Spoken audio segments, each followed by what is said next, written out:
How does card counting give you an edge in blackjack? Imagine being able to see the future of each game just a little bit.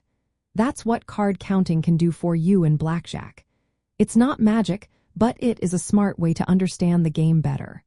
When you play blackjack, your goal is to get closer to 21 than the dealer without going over.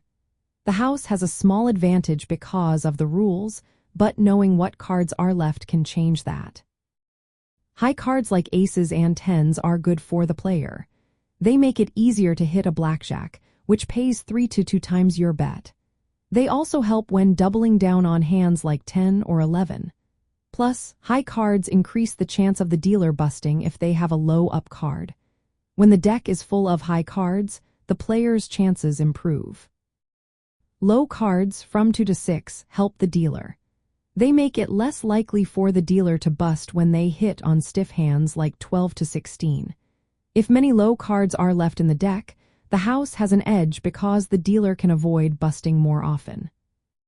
Card counting tracks the ratio of high to low cards remaining in the deck. The most common system is called the high-low system. In this system, low cards from 2 to 6 are worth +1 point. High cards like 10, face cards, and aces are -1 point. Middle cards from 7 to 9 are 0. As cards are dealt, you add or subtract these points to keep a running total.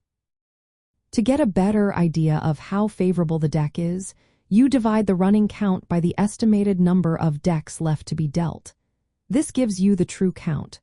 When the true count is high, it means there are more high cards remaining, and your chances of winning go up.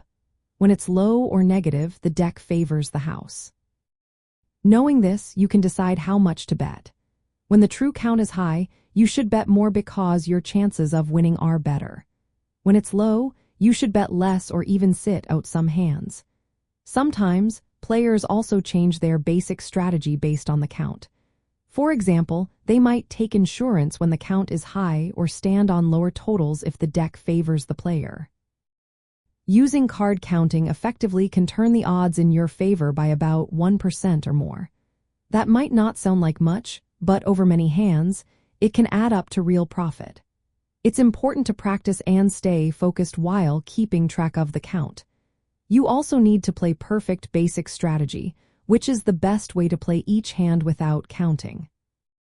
In the end, card counting is about understanding when the deck is stacked in your favor. It helps you make smarter bets and better decisions, giving you a real edge in the game.